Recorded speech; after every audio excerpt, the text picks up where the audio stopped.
the strategic communication, and we'll speak of all those narratives of fake news, disinformation, and features of the hybrid war that unfortunately is just as tough as the classical military war that Russia initiated in Ukraine. We are here in a panel talking about lessons learned from the war in Ukraine in terms of strategic communication, weaponized narratives, and the effect of disinformation. The foreign panelists will speak in English. Paneliștii români vor vorbi în limba română. Suntem ca într-o aplicație NATO, încercăm să valorificăm cât mai mult din specificul fiecăruia. Alături de mine îmi face mare plăcere I have with me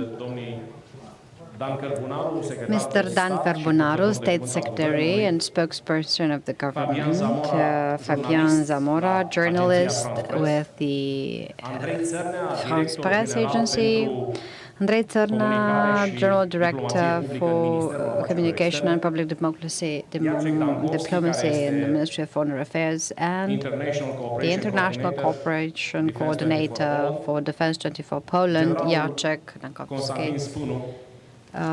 General Constantin, SPİNU, Chief of the Public Relations Department in the Ministry of National Defense, and Antun from the Institute for Development and International Relations in Croatia. Welcome, gentlemen. I would like to give the opportunity to our panelists to give us a 30-second introduction on their career. Give the possibility to the panelists to present themselves, and then we'll go to the debate. So we'll start with Jacek, DANKOWSKI. Please, Jacek, 2 words about you. Okay. Yeah. Good morning. Thank you, Romania. Thank you, Mr. Secretary, for inviting me for this excellent and very interesting conference. Yeah, I'm a former military colonel, retired since the January of last year. I used to be the InfoOps and PsyOps chief at the operational level, and used to participate in some strategic analysis at the MOD level concerning the different aspects of security around Poland and Ukraine. In 2010, one of my analyses was that Russia will attack in a close vicinity of Poland within 5 years. So I make a mistake for 1 year. That was 2010, and then attack happened in 2014. So some things were very predictable. I used to be as well a deputy of defense attaché in Rome. Thank you. Thank you, Jacek. General SPîNU. Mulțumesc și eu pentru invitație, domnului Scutaru, organizatorilor. Sunt încă în activitate, general de brigadă Constantin. Brigadier General SPîNU, running the Intelligence Directorate of the Ministry of National Defense. I was spokesperson of the Ministry of National Defense. I'm now back to the origins. I didn't want to share these 2 great positions with anyone, and I'm fulfilling them both. I had some missions abroad as a military journalist and public relations liaison officer in Bosnia-Herzegovina, US, Iraq, and Afghanistan. It is a great day, although it rains. It's great for things to be chill again, and I'm sure that we'll have great discussions, and thank you again for the invitation. Thank you, Mr. CăR*BUNARU. Thank you for the invitation, and congratulations to the Constance Quality and how the new strategy center has been presenting itself. I'm honored to be in this panel at this edition. I am also honored to be in this panel alongside distinguished guests under the moderation of Mr. Tudor, Radu. I was in such previous circumstances that he moderates, and we know of his qualities. I started my journalist career in 1999 with Mediafax. Some years I continued then in the Votul newspaper. Then I had the opportunity for 1 year and So to contribute to improving communication in the Ministry of Interior in the period when Romania became a member state. And then I've developed my career that gave me the possibility to convey from the most important events in the European and international stage, European summits, transatlantic, and since last year I've been coordinating communication at the level of the government of Romania, and I don't have the privilege of General SPÍNU to convey this responsibility to anyone else. So, and I'm also a spokesperson with in the government, a double hat that I have that both honors me and empowers me, and makes me responsible all the more. Thank you again for the invitation. Let's see if you will be happy with your moderator till the end. Andrei CăRNEA, General Director, Ministry of Foreign Affairs. Thank you. It's great to be here. I'm happy to see that so many of you are here in this panel. It's quite the honor, and it promises a great discussion. So I rely on you in the public and on Radu for this, not to have a series of monologues, but an actual discussion, given how critical is the topic. I am a career diplomat for 23 years in the Ministry of Foreign Affairs. I was educated as a psychologist. I studied international law. I am dealing with bilateral relations, Central Europe, Hungary, under the Ministry of Foreign Affairs. I'm also dealing with cooperation. I worked under in the Minister's Cabinet. I was posted in Belgium, and for 7 years almost, I ran a think tank of public policies, Aspen Institute. And 5 years ago, I accepted the honor to coordinate a public diplomacy project between Romania and France. And for 2 years or so, I'm coordinating the public communication department in the Ministry of Foreign Affairs in a context when crises have marked the communication horizon, first the pandemic and then the war at Romania's border, an unprecedented war in the past 70 years. Since 1945, it hasn't had the world and scale and implications as today's war is in Ukraine. And Fabien ZAMORA. Thank you very much for inviting me. So I'm Fabien ZAMORA. I'm a French journalist. I've been working with the AFP news agency for 20 years now. I run the international service, so basically that means that with my team we cover diplomatic, defense, geostrategic stories from a transversal point of view. And before that, I've been chief editor for International Economics, and well, that's it, I think. Thank you, Fabien. We're going to Antun DUJMOVIĆ. Hello, everyone. Thank you for this wonderful opportunity. I'm really thrilled to be here in this beautiful event. I thank the people from the New Strategy Center for organizing this event. I think it's pretty important that we have events like this in Romania. Romania is a key country together with Poland in this nasty situation that we have with Russian aggression against Ukraine. So once again, my name is Krševan Antun DUJMOVIĆ. I work at the Institute for Development and International Relations, one of the biggest in the countries. We've been around for almost 60 years, and we've done a lot of research projects, especially in the past communist times around the world, even in Asia and Africa. For the past 30 years, we're focused on European development, cooperation, and security. For myself personally, I started my career at the Ministry of European Integration and then Ministry of Foreign Affairs, and I've been dealing with a number of strategic communication campaigns before the referendum for Croatia to join the European Union and afterwards. So this is a familiar topic to me, and my professional research is focused on Ukraine and relations between the West and Russia for more than 15 years. Thank you. Thank you, Antun. We'll have the presentation from the panelists, and then we'll go to a session of Q&A and a bit of debate. I will invite General Constantin SPîNU for his presentation, and of course, any question or any intervention, of course, will be very welcome for us and our panelists. General SPîNU? Ok, am pregătit o prezentare foarte scurtă. Radu este foarte riguros, ne-a rugat să ne încadrăm în... Has asked us to stick to 6-7 minutes per presentation. Hopefully we can cover all the topics. I am before you today with practical aspects because in theory we're good, but in practice, well, not so much. What has been happening, not necessarily since February in the large Black Sea area, has tested our organization capacity, including for public communication and on fighting misinformation.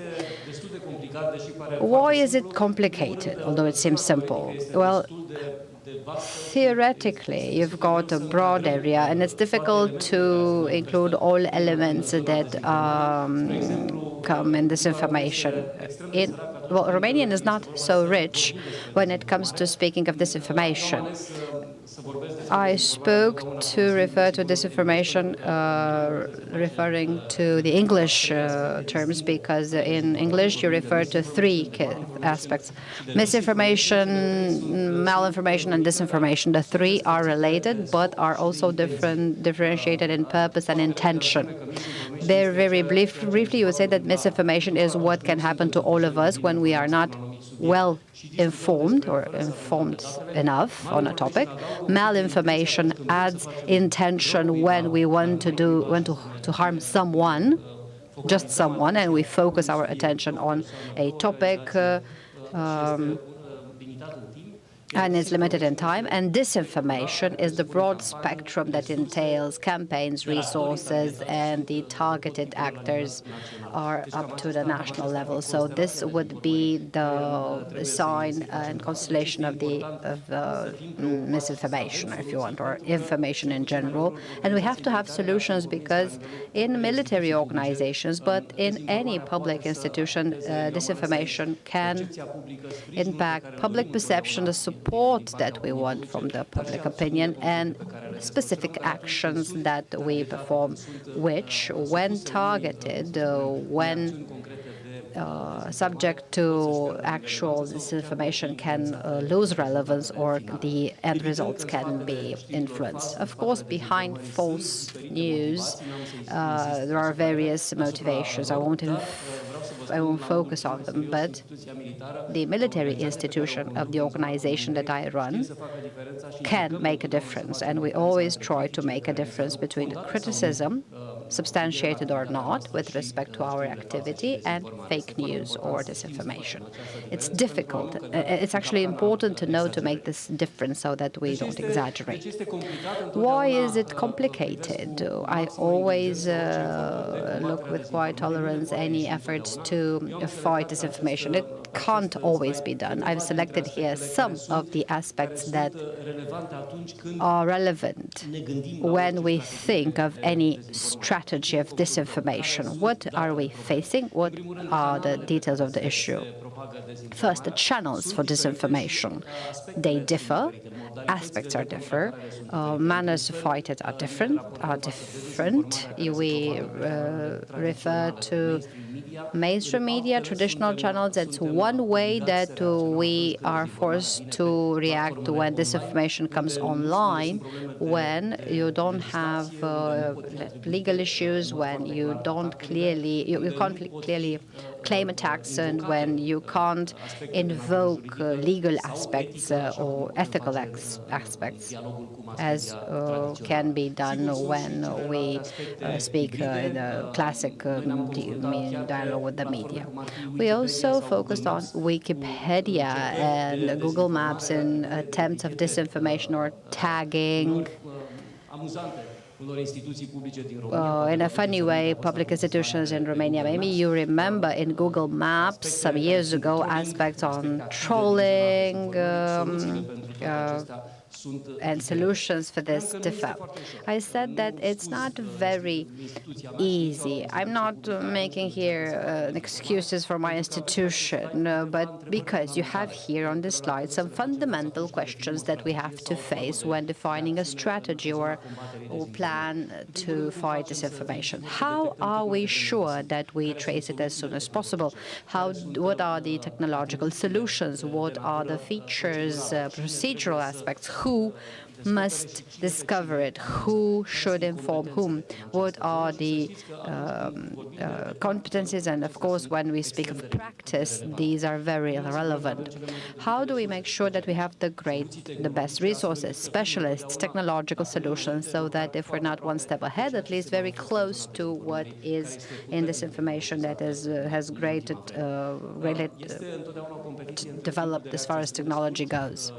You always need a short time to react. There's a pressure to react quickly, but you have to make an informed decision. You can't claim that if you react quickly, you solve the problem. You have to check the information, of course, first, because it's far more difficult to explain something which officially was delivered along the lines of disinformation.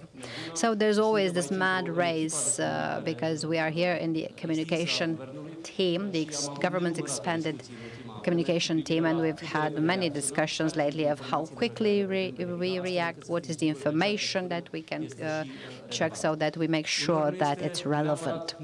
Sometimes we don't have to react. There are certain attacks on disinformation that are so far-fetched that our reaction would only validate them.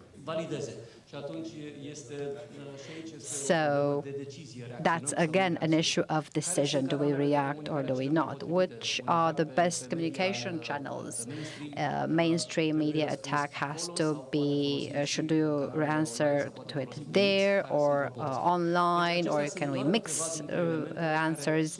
What are the proportions? So these are the aspects that any decision maker has to take into account with respect to communication and fighting disinformation. At the strategic level, of course, we treat this phenomenon with great we are very serious about how we treat it, and we've tried to constantly improve it. I also mentioned the cross-government coordination there in red. Especially in these situations when attacks for disinformation do not target a particular field, but the best are those that are at the crossroads of several fields or institutions, so that you know which is the best institution to explain.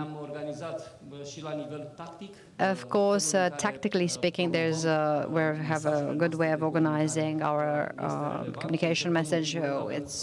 First, we have the legal obligation to communicate with full transparency, and this helps us because since 2001, Romania has had a legislation that forces public institutions to have great and constant relations with the public opinion, and that's now we reap the benefits because these are institutions with robust communication structures, with procedures that are functional, and we manage to keep the communication level as high as possible. The colleagues in the media are not always happy of the rhythm or how often we communicate, but we try to meet them halfway as much as we can.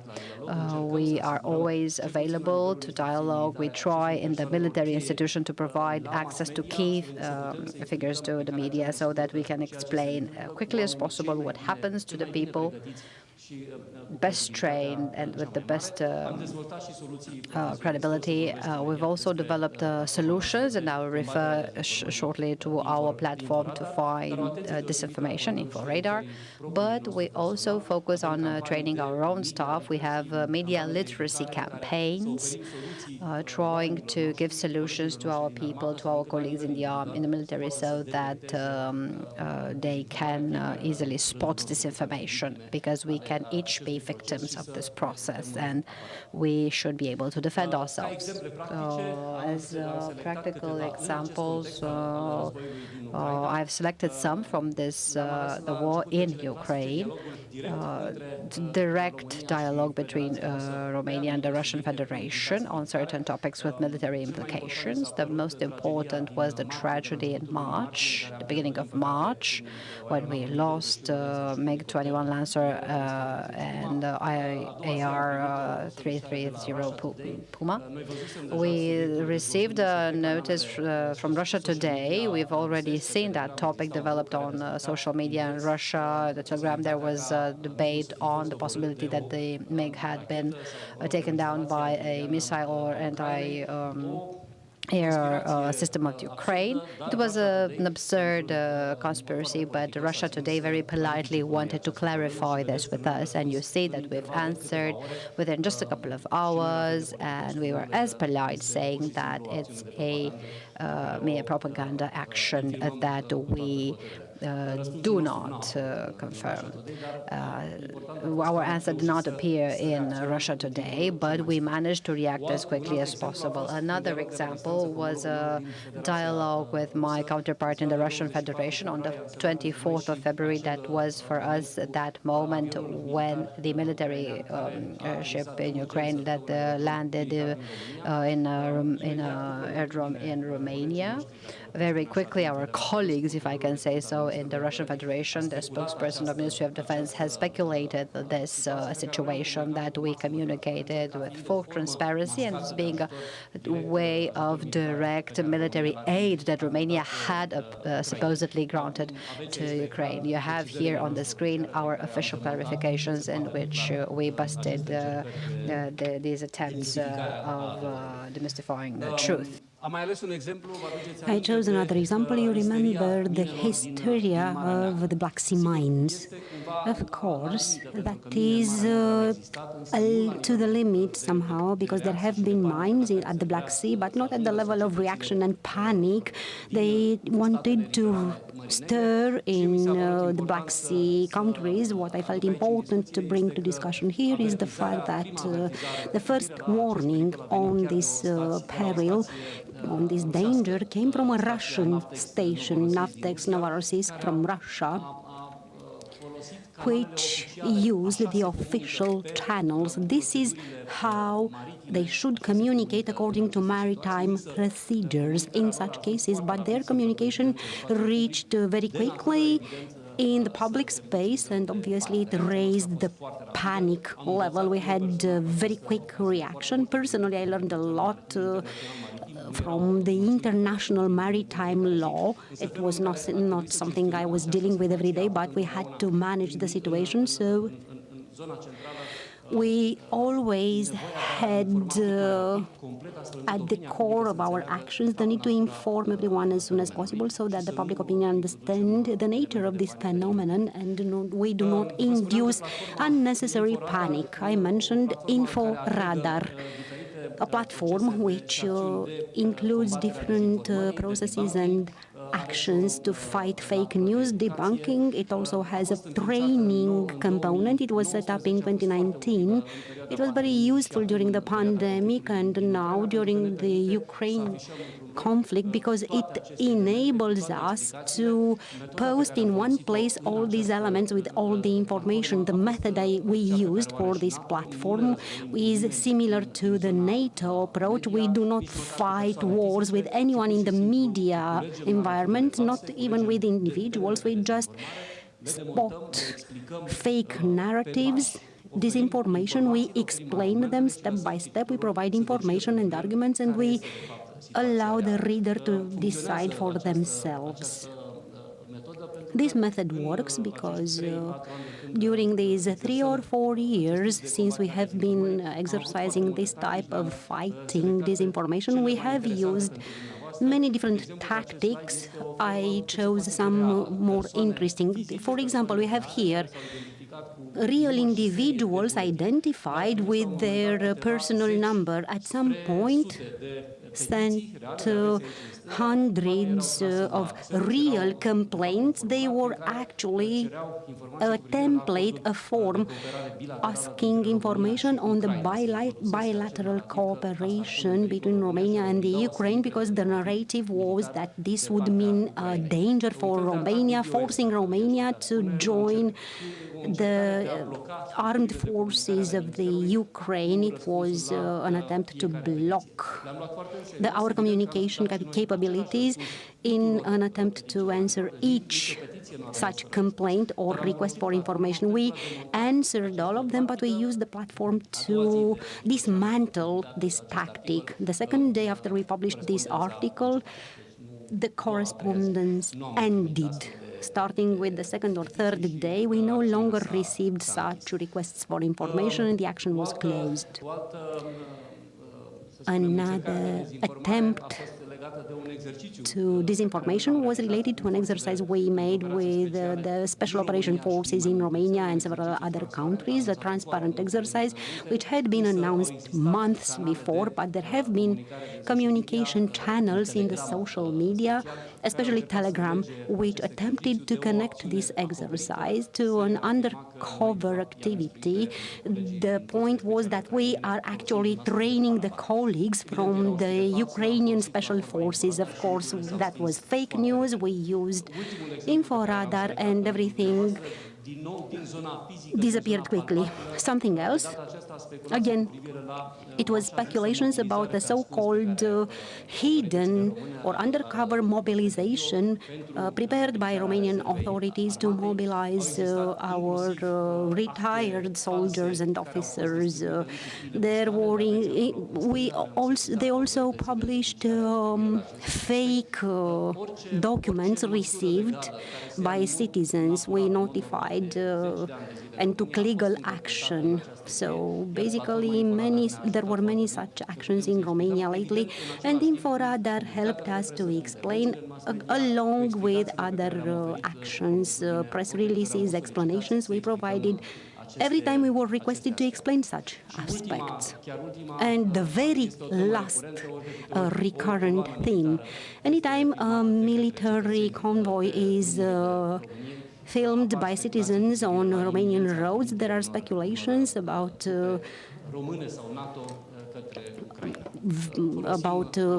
troops sent to Romania, to Ukraine. We are using this platform and our communication in the social media to fight such narratives. I am open for questions. Thank you, General. Very good examples. I believe that those of us who have to deal every day with this very brutal fight with fake news, disinformation, manipulation, I think each and every one of us can bring such concrete examples. And before I give the floor to Fabien ZAMORA, I want to hear the very good experience of a journalist with a famous international press media channel. We think that this war started in 2014 after the illegal annexation of Crimea. And for years we see, even in Romania, a very tough hybrid war which targets raising panic in the population and turning absolutely natural feelings of our population into waves of anti-Western attitudes. This way, Russia and China are trying to transform our societies in weak societies which are dominated by anti-Western feelings and societies which question our... we want to hear the perspective of a very experienced French journalist, but also a very respected news agency, France-Presse. Thank you. Thank you very much. Yes, well, we all agree that Russia has been quite effective in manipulating the narratives of this war, but we also know that it did not acquire this skill recently in the recent years. Russia has a long history of manipulation from the Potemkin villages to the active measures of the Cold War.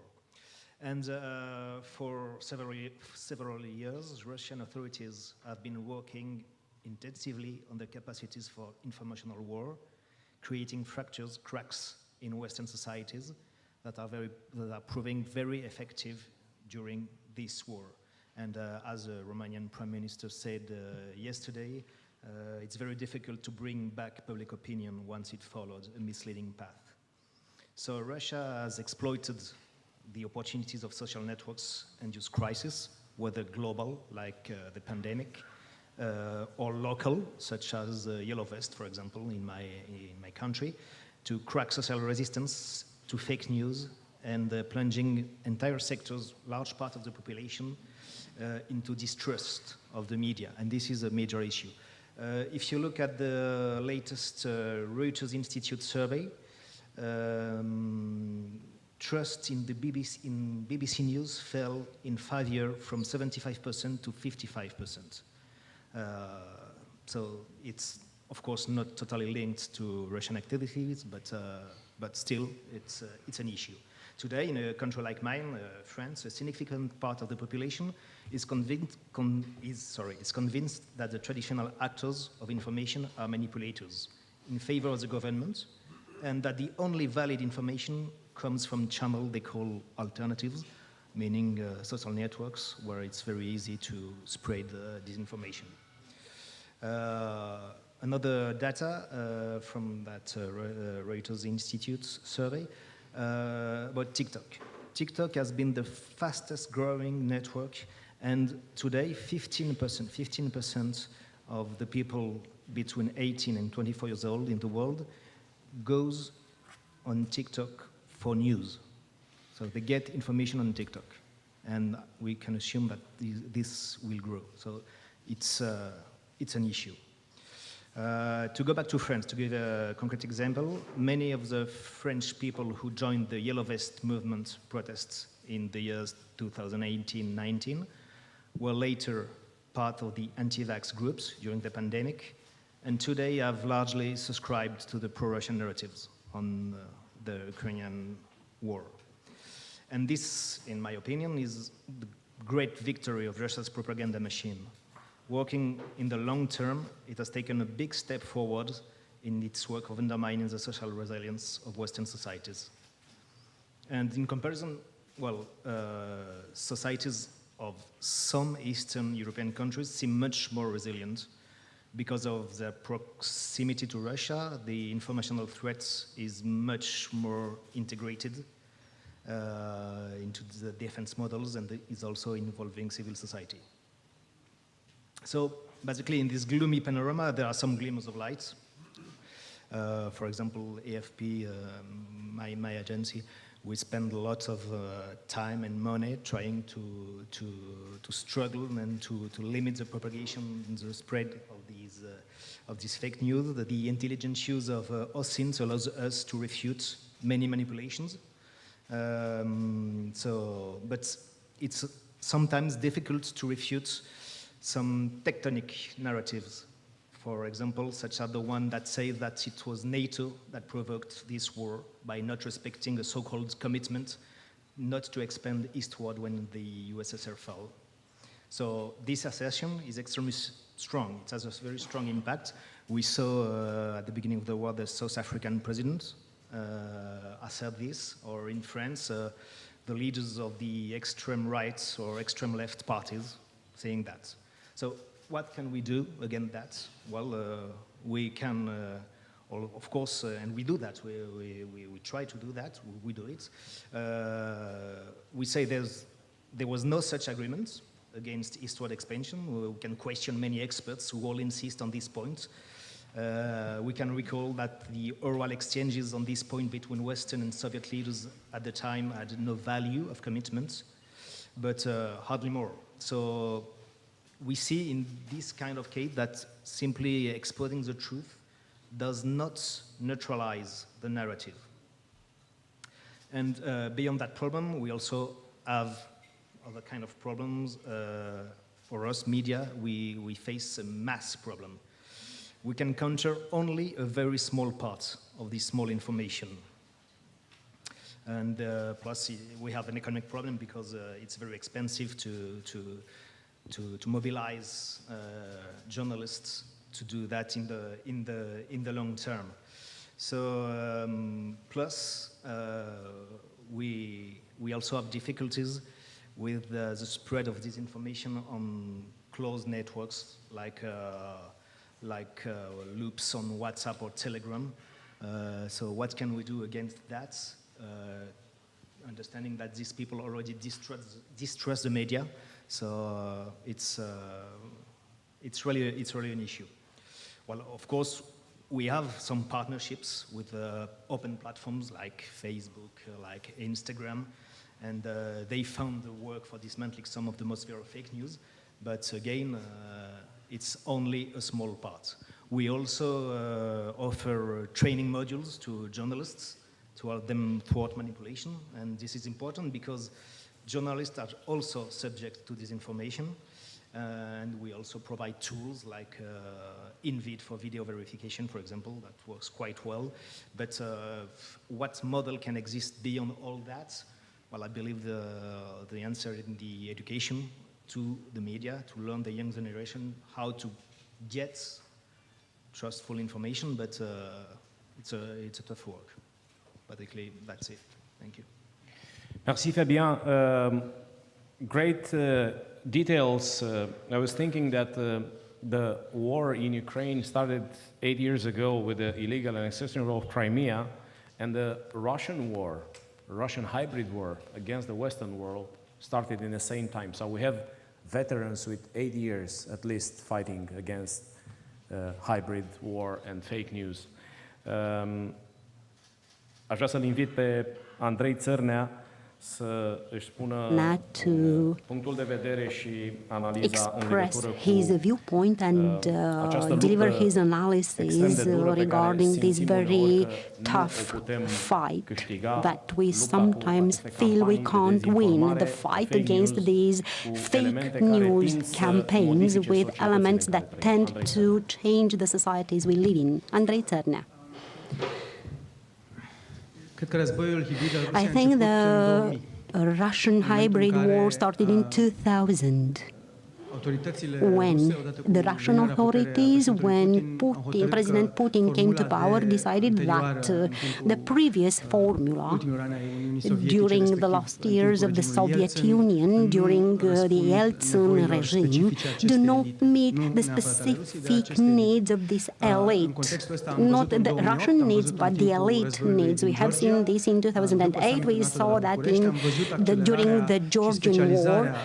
After the Bucharest summit, we saw specialization in Russian approaches in terms of strategic communication, both in the Atlantic and non-Euro-Atlantic area, especially in the Sub-Saharan Asia, in the Arab world, in the Latin America, Southern Asia. What makes specific such a propaganda and strategic influencing narrative effort is the duration of the conflict, either military conflict or ideological conflict.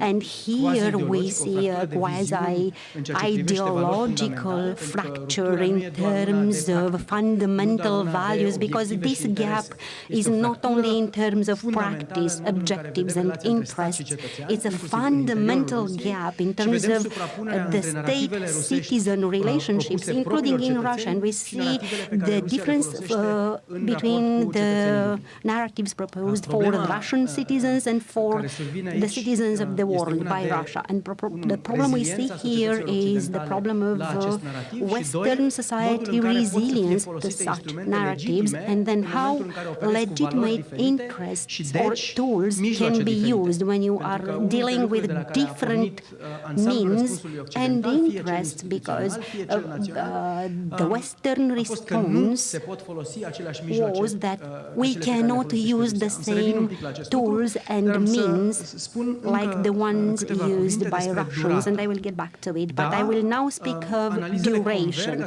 Yes, analyses say that Russia did not expect that its unprovoked and unjustified war in the Ukraine should last so much.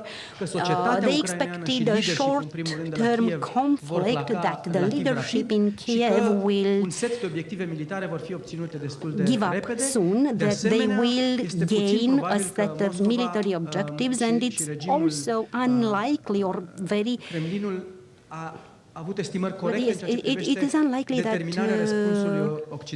the regime in Kremlin, Russia, had any correct anticipation of the solidarity of the Western world, the solidarity with the Ukraine against brutal aggression, against any rule of law since the Second World War. Beyond this surprise, it doesn't mean that, at least in terms of communication, the Russian Federation is not prepared for a long-term conflict with the West. This has been assumed, it's part of the doctrine today. It's not only part of the war in Ukraine, but it's part of an entire weaponry covering each of their objectives. First of all, this external discourse is also used internally to control their own population, and second, it's an instrument to influence those areas which do not see the Russian Federation as an imperialist regime like the Western world are seeing things, where this discourse is still producing effects, and Russia is segregating the publics and submitting the same message in different manners so that to reach each category of public. Second, and here I'm getting back to the tools we can use. The response cannot be an information and propaganda campaign based on fake news and misinformation and so on. It must be based on what we all know. It's not enough. Debunking, pre-bunking, the things presented in detail by my colleagues, but okay, General SPİNU is right. They are mandatory but not sufficient, especially when they are part of a long-term campaign in a long-term war, because this is a form of conflict which becomes existential. It becomes existential because just like the Russian propaganda is used for internal consumption, it doesn't have impact only on the war in Ukraine or on the strategic competition between Kremlin and the Western world, or Romania in our case, but we are talking about elements which are a risk for the cohesion of our society, of our values. And here the response is threefold, and I will end here. First, the response cannot be only national, although it has to be calibrated according to the specificity of that influence campaign, because this is a set of official messages, covert and overt messages used in the media, cultivating reference communities, cultivating communities that would amplify the message used by the Russian propaganda to influence the Western public.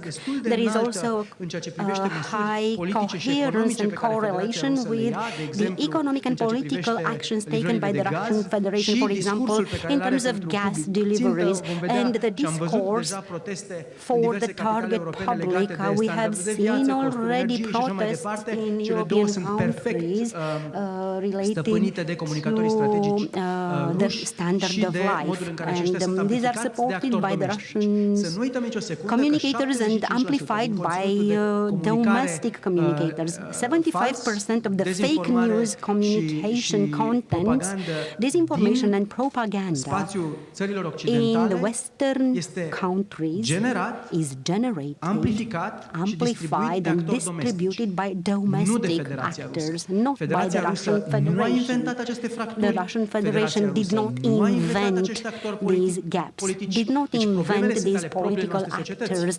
So the problems lie with our own societies, including the political problems, just to make clear. But they are used at a highly specialized level by the Russian Federation actors. I will just end by give you some examples how countries like Romania, either EU or NATO partners, are cooperating. For some years. We have the rapid alert system by which the strategic communicators of EU countries, together with the European Commission, monitor, follow up, and have an early warning mechanism for how Russian influence campaigns occur and develop. There is a group which is under recovery now, under war, to respond to this huge challenge represented by the strategic anti-Western effort and communication by the Russian Federation. There are bilateral cooperation efforts together with the diplomacy policy of the alliance, and there are bilateral cooperation formats. The USA State Department cooperates first of all to facilitate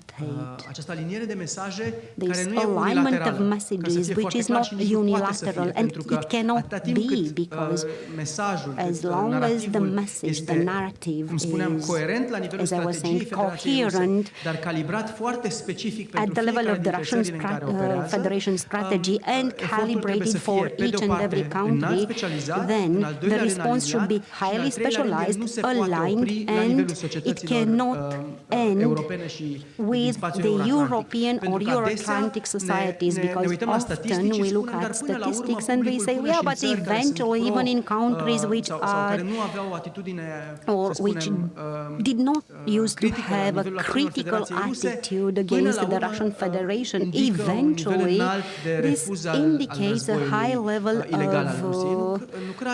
refusal of fight against the illegal war in Ukraine. Yes, but it doesn't mean that there is not sufficient public that can generate problems at national, European and ally levels. And finally, we don't see the same thing. The public in the sub-Saharan Africa, Southern Asia, Latin America, where such messages are extremely powerful, because our communication efforts focused on Russia, on our own society, and we forget about the rest of the world. And this global influence propagated by the Russian campaign, which again does not only target the war in Ukraine, it's not on the short term, so we need to have a decade-long thinking. Andrei CăRNEA, thank you very much for this X-ray on the profile of the Western citizen attacked by a very, very dangerous virus. I invite now Jacek DANKOWSKI. Jacek, please, will you take my place for 5 minutes? If you don't mind. Thank you very much. It's obviously difficult to speak at this phase of the conference because a lot of interesting and strong messages were sent, but anyway, I tried. I will start with the obvious. The Europe's security is at risk due to Russian neo-imperial aspiration.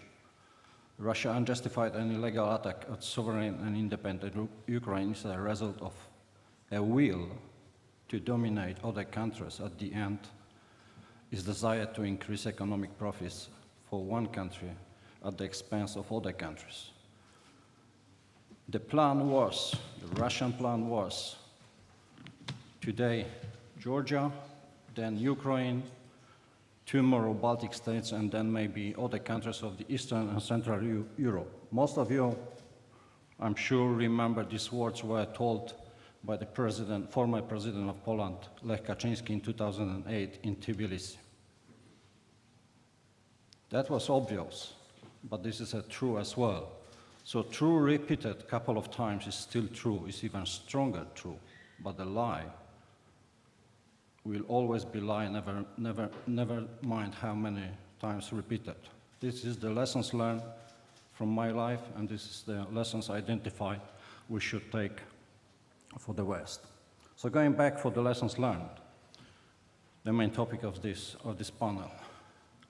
And NATO doctrine states lessons learned are considered effective if they are first precisely identified and then implemented. It means that between identification of gaps and improving situation, appropriate remedial actions have to be implemented. Obviously, the West has implemented many remedial actions to counter Russia disinformation and stop the war since the time it started. NATO sends strong message, we are NATO, underlying that all Putin's lies have been identified. EU has implemented many sanctions, no doubts about these efforts. However, when talking about the strategic communication around Ukraine, we still have to ask ourselves a question, who in fact has an advantage in the information environment, Russia or the West, and why this question is still valid. NATO and EU works, they are effective. What about some nations of the West?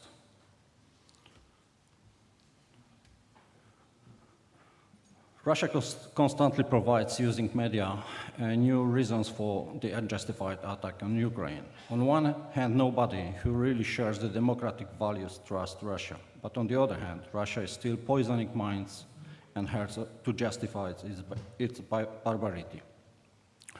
This is about what values Russia shares and promotes. This is a moment as well to say the problem lays partially in the West, where still too many beliefs in the Putin's narrations. Some of us agree that part of the Western media takes part in the Russian narration. That was as well told by my colleague. Some of us agree that part of Western media, takes part in the Russian narration. This is why there is still a lot of confusion in the Western information environment. This is why Russia tries influence, for example, elections. This is why there is so lot fear, uncertainty, and unpredictability in the Western countries. Do we really care that we will have during the winter 90 degrees at our home? I don't believe. It's not a problem, it's not an issue. So, we know that Putin and his HQs use very primitive weaponized narratives to intimidate publics and by this to achieve objectives which were initiated and planned more than 20 years ago. Mr. Ilyanov just told this story today. More than 20 years ago, the war was planned. The occupation of Western, Central and Eastern countries in Europe was planned. And this plan is still, I believe, unfortunately, valid. So Russia is using different ways of narration. Nuclear weapon.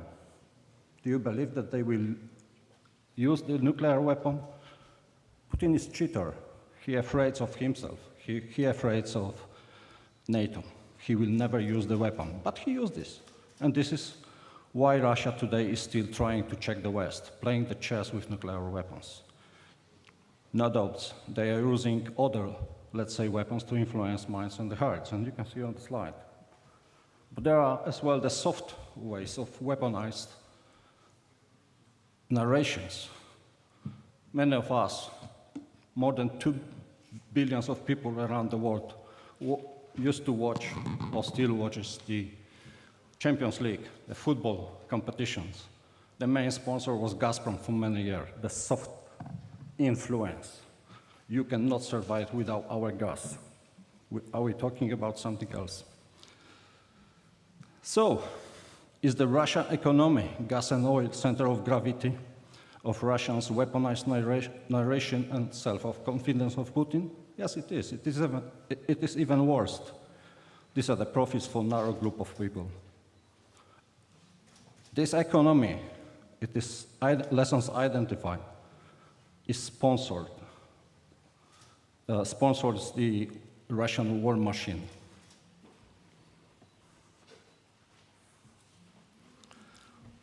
The real effects of Putin's war, this is not a narration. These are facts. A dramatic increase in global economic challenges, including prices of food and energy, priced too high to make ends meet for too many. Not a disinformation tools he uses, but real challenges the public in the West have to live with. These challenges will be increasing till the time of some European countries will not understand that there is no field for discussion with murderers of innocent kids and women, that there is no field for zones of influence and neo-imperialism. These are true identified observations of Russia's plans, which are primitively sold under the cover of disinformation and manipulation. And what is even worse is accepted to some extent by part of the Western. We know about this, it is identified, but unfortunately, a certain number of European players still seems to be surprised. The day Putin would achieve his strategic goal, I mean breakdown of unity and coherence between the Western countries, will be for him success and late lessons for the West again. Just because the West pays too much attention for discussion about disinformation instead of implementing remedial actions to have lessons learned effective. What to do to have lessons learned process, or other words, to have Russia first, stop the war, and second, maybe to become predictable partner and neighbors. I'm not sure the second option will be ever possible, so the level of fear, uncertainty, and unpredictability will be still high. Excuse me for a while.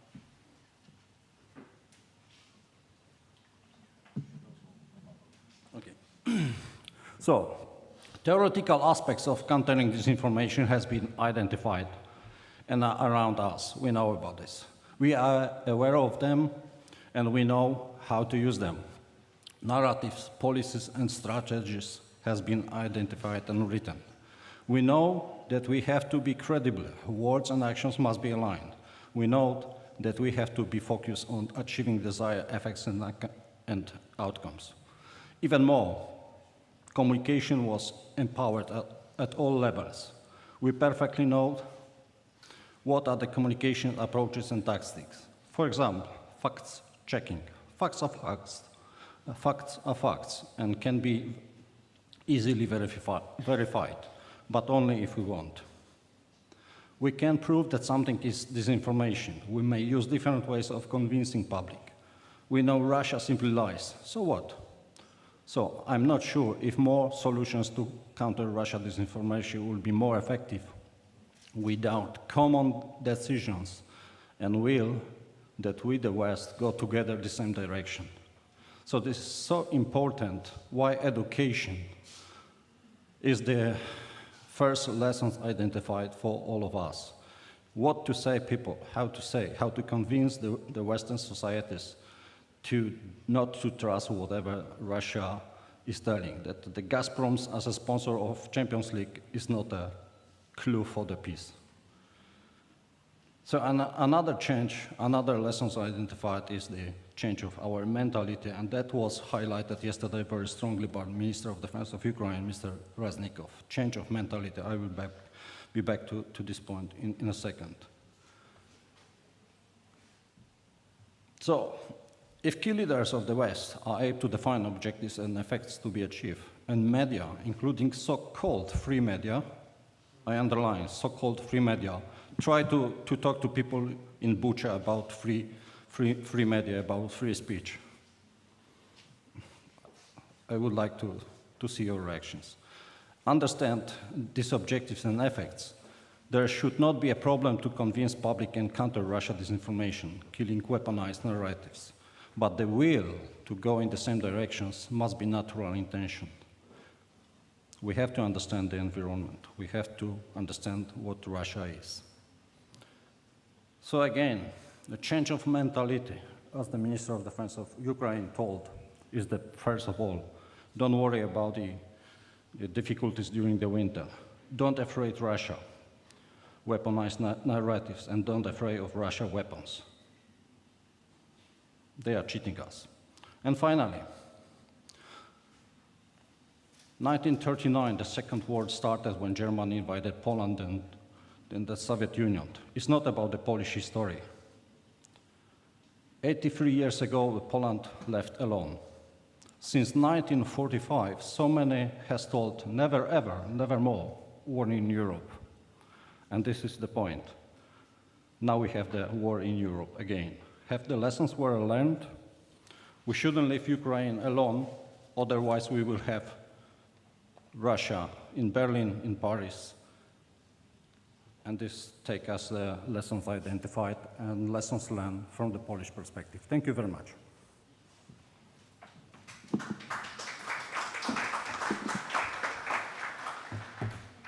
Thank you, Jacek. It seems that our public love cold showers.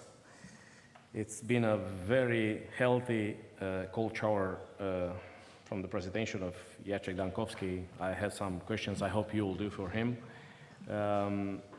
We're going right now to CăNRBUNARU. We are a bit late, and could you please make your presentation as short as possible? Not specifically you, but for me, it's this advice. Thank you. Thank you, Radu. And as probably we already entered in the Q&A session, I will be brief, starting to raise some questions for myself, and I will start to quickly answer to them. Încă o dată mulțumesc pentru invitație, sunt onorat. And for the invitation, it is quite the honor. To begin with, the main question that we have asked ourselves and the government as well, because somehow taking over one of the most complicated waves of COVID since last fall, then the energy crisis hit and the war in Ukraine, with various manifestations of disinformation already being visible in formulas described so kindly and deeply by my colleague and friend SPîNU. We've asked this question: what is more important, the right to freedom of speech, the right of public opinion to receive accurate sources of information?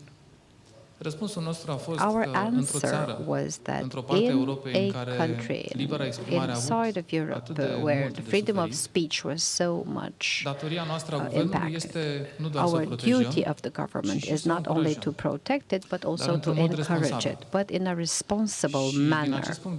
And from this perspective, the greatest challenge was that alongside all our colleagues in the communication structures of the Ministry of Communication and the government to generate some answer to this continuous challenge, some answer that is fair, legal, and always observing constitutional rights. Therefore, one of our answers, specific answers in this context, was to bring alongside us the press, the civil society, because these actions of disinformation don't target an institution, because sometimes we might take it personally, let's say.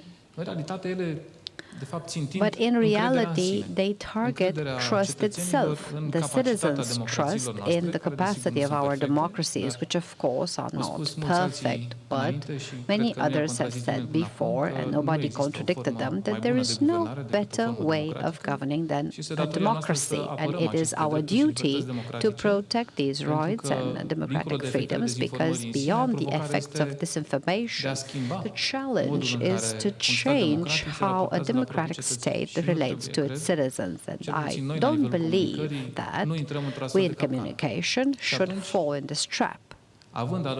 So having media with us, that we've met formally and informally, in its turn, as Fabien ZAMORA mentioned, the target of these actions of the reduced credibility, to find the best formula without inventing the Ministry of Truth, which is another pitfall that we wanted to avoid, to inform the public correctly in real time and to turn the challenges that we now manage through various institutional means or transatlantic at European level into communication opportunities. And we had to be better, and the institutions that we represent to be better in relation to the society, to the citizens. There are two examples that I would like to provide in the very short answer to this question. The second question is how and what the Romanian government did to face these challenges. And the answer is, after we were faced with topics in the public area that generated quite complex debates, to stand by the media and the public opinion, providing in real time fact-based answers that we undertook at the institutions at all the topics that circulated in the public space. And for months now on, every day, the Romanian government, taking stock of all topics that concern the public, gives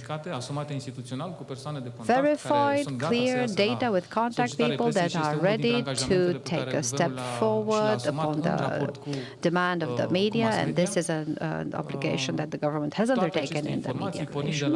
All this information, starting from those that toxic cloud coming to Romania, from the oil crisis that was real in Spain but not existed in Romania, from issues such as food security, energy security, and other topics that concern the public opinion and that are always clarified with communication government tools in real time and in good faith, not just upon request. What is the role of the government in this mechanism? Not just to deliver this integrated information formula, but also to correlate the efforts of our colleagues in the line ministries or in other government agencies. This would be one way. And the partnership with the National Council of Audiovisual, very popular, that has a tool that they have access to because it's for the public, this newsletter that clarifies a lot of the issues with data undertaken by the government and sent to all press outlets and to the National Audiovisual Council when there's a discrepancy between the two, to have a reference system that is undertaken by the government and based on facts. A second matter that rather relates more to the illegal, unjustified military aggression from Russia in Ukraine is the need to coordinate the efforts, communication efforts, with respect to what is happening in Ukraine. And every day, our colleagues in the structures of the government bring together all the data, both as a first answer, as we saw on the 24th of February the need of communication of the government and the need to manage refugee flows at the border to what happened later. Romania, as you know, is the first European state that has generated a medium and long-term plan for the refugee management, matters concerning health and other such basic aspects, because there have been also actions of disinformation on the hospitals where Romanians can't go because there are too many Ukrainian refugees, or schools, so many tablets were given to, or pads were given to the Ukrainian students that the Romanian students had no longer, and so forth. And our communication lines help us know what we do, what the others do, and we've talked about this. And this was mentioned, many of the challenges are between the institutions, and if you have a good communication between the institutions, it's far, you get a coherent institutional answer that the media or the society is waiting for. Of course, this is correlated with what happens in the relation with the European and transatlantic partners, because the stakes is not just about undermining trust between the governees and the governors, but in a certain state, but it also targets the trust that is around this democratic structure that Romania has chosen to be part of, with costs that Romanians have paid daily more than 30 years ago. To conclude, I would also like to answer what else is the government doing at the same time. We manage very many crises, and also matters on construction. So what the society is waiting for, to use the European funds, the reforms that the citizens are waiting for, and Romania's integrated plans in the Euro-Atlantic construction structure that we chose to be part of. I'm thinking of the European funds, of the RRPs, accessing to the Schengen area and OCDE, last but not least, which would strengthen even more the roots that Romania is setting in this period, complicated season with many crises, but this is all the more a reason to communicate better for the benefit of our citizens. Hopefully I've asked all the questions, I've answered all the questions that I've asked myself, and I'm open to your questions as well. Thank you, Dan CăRBUNARU. We now go to Mr. Antun DUJMOVIĆ to see the perspective of a... Thank you. Well, a lot has been already said here, but, so I will focus on three major points, not just from Croatian perspective, but of course there's a lot of that, but also from European perspective. First of all, I would really want to point out here that the Russians have been really successful in promoting their war, and all their efforts that have been done, I think their propaganda has been quite successful. We have war in Europe. The war in Ukraine has been going on for 8 years. You know, it never stopped. And still, what we did in Europe, we continued to push forward the projects that were started before, like Nord Stream 2. It was supposed to be ended just months before or around the date of invasion. So the perception they've done in Europe is that we can do business with them as usual. And what I will also want to share with you, and I reckon this is a phenomenon that you can see all around Europe, is that Putin and his cronies in the Kremlin have been able to portray themselves, to portray Russia as a protector of Christian and European values, and promoting the West as being decadent, and like portraying West to be only obsessed with LGBT rights, etc. And this was pretty appealing, if you're correct with me, for a large part of our population. As I told you, I've been doing a lot of communication campaigns, and we follow social media. And you will see a lot of this information. They want to portray. On one hand, it's so stupid because they're portraying Ukraine as a Nazi state, and the other side, they promoting, the Russians are promoting the war in Ukraine as an American war or even, with this conspiracy theories, war of Jewish Hazara community, President Zelensky being one of them, and then they portray themselves as being protectors of Western values. And this is really dangerous because it indicates how vulnerable our people are. Our general public is pretty vulnerable. And to see the low level of information and education that the people have in Croatia and other countries all around Europe, because we very well know that the origin of Putin, that his origin is KGB, and now we see an authoritarian society that Russia has been, ever since he took control. They had a really fragile democracy, but ever since he took control, it was authoritarian, and now they're going into totalitarian society. And this is something that should worry us. Our neighbor, Serbia. If you make opinion polls, and they show it constantly, they have big support, not just for Putin, even before when he was portraying himself as a big hero, fighting with the tiger, being a martial artist, etc. Even during the war, major percentage of the population is actually, supporting this brutal war, and they, see it as a special operation. And this is pretty dangerous because they fall into the Russian narrative.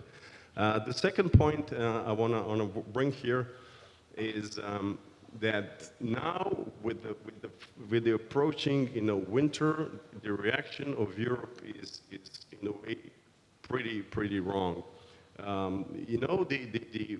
It's also about the propaganda and media and how we communicate with our people, because they're frightening our people that there will be no gas, you will freeze, you have to do the gas reduction, you will put your temperature 18, 19 degrees, and this is exactly the thing that the propaganda in Kremlin wants to see. What they're trying to do, they're trying to convince, through this propaganda, that there is no point, fighting this war. This war was initiated by the Americans anyway, and Western powers and the UK. And do you want this war to continue? Of course, you don't want this to continue because you don't want to die of freezing, So let's make a deal. Let's have Ukraine, give up parts of their territory, and we'll make a separate deal. But this is not something that we should go for, This is a crucial mistake that has been done approaching Russia. In 2008, the West, fall to mistake of appeasing Russia. It happened, unfortunately, here in Bucharest. It's got nothing to do with Romania. Of course, there are other countries who put on veto for Ukraine and Georgia. 4 months afterwards, we had a big invasion on Georgia. And then, Crimea, no one is talking about Crimea now. And, it's been occupied for 8 years. So they constantly, feeding this beast, and this beast will not cease. And this brings me to the third point. This is not a propaganda war or brutal war just against Ukraine. We are the targets. What Russia wants to do, they want to undermine our values. They're doing it in the most brutal way. They have this campaign of undermining, everything, and the communication channel is poisoned. But Ukraine, they thought that Ukraine would fall within 2 or 3 days or within a week. So for them, it was just the first target. Then we could have something going on in the Balkans. Croatia is quite safe, thank God. But the situation with the Republic of Srpska and the neighborhood in the Balkans, and then like the weak spot in the Baltic. So, and it's not just these parts. What they want to do, they want to check out the American influence and the UK influence and our transatlantic partnership, and they want to leave the countries separate so they can take one after the other. And Poland would be a big, they're a big problem for Russia. There is a big animosity to Poland. Poland has been helping Ukraine a lot, so I reckon they would be one of the first targets right after Ukraine.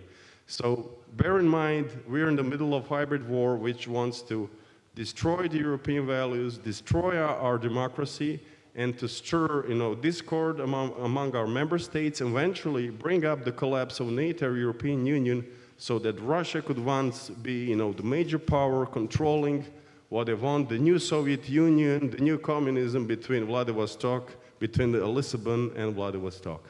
Thank you.